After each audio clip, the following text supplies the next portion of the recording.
Joining us now, New York Congressman Richie Torres, member of the Financial Services Committee. Congressman Torres, thank you for being here. Let's start with the breaking news. Israel, Egypt, and the United States have reached a tentative agreement to let U.S. citizens leave Gaza via the Rafah crossing into Egypt. It's supposed to be happening right now. But NBC News has spoken to an American mother of three at the border who says it's still not open. Your reaction? Look, every effort should be made to minimize casualties on both sides, both among Israelis and Palestinians. War's a tragedy, and no one should sanitize or deny the deep suffering that the war will bring to Israelis and Palestinians. But, we must not lose sight of the context.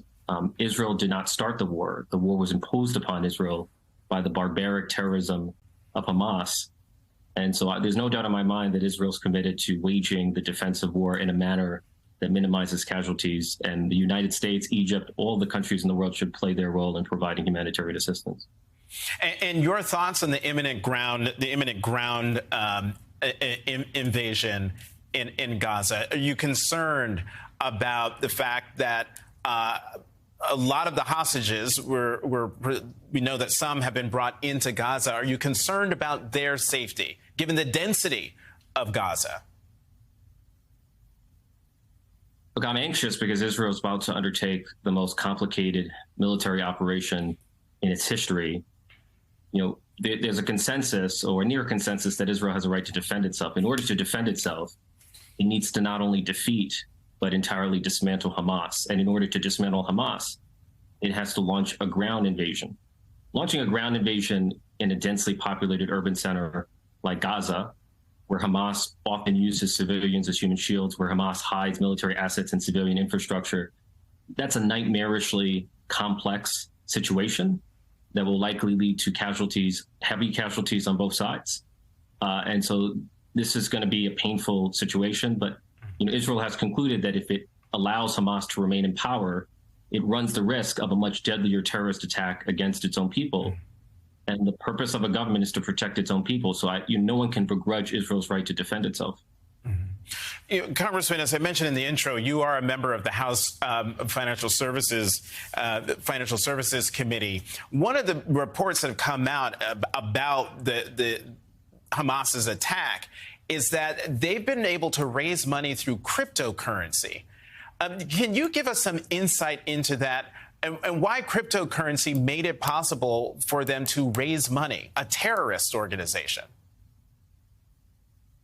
Well, my understanding is that it was an offshore deregulated exchange like Binance that facilitated the transfer of funds to Hamas.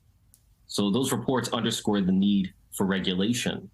Back in April of 2023, I actually pressured the SEC, the Securities and Exchange Commission, to prioritize enforcement actions against deregulated offshore exchanges, because those are the exchanges that carry the greatest risk of losing customer funds and engaging in criminality and money laundering.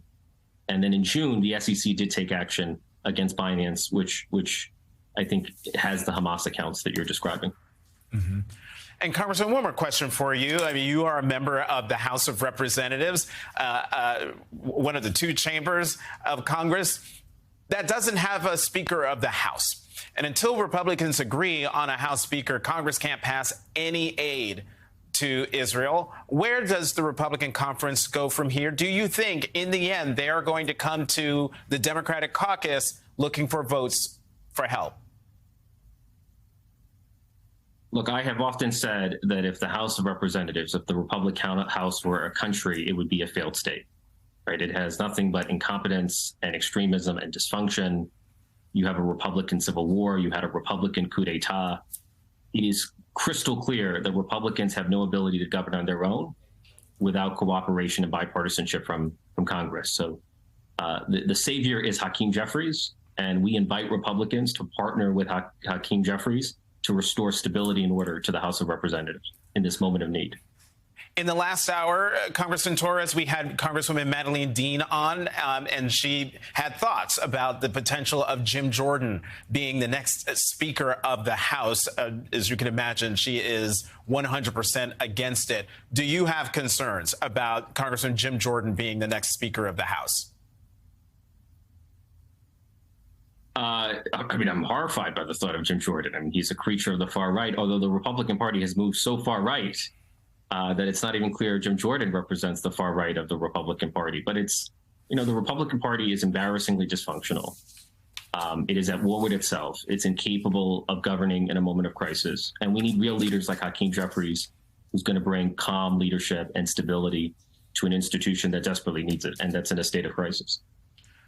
Congressman Richie Torres of New York, thank you very much for coming on this morning.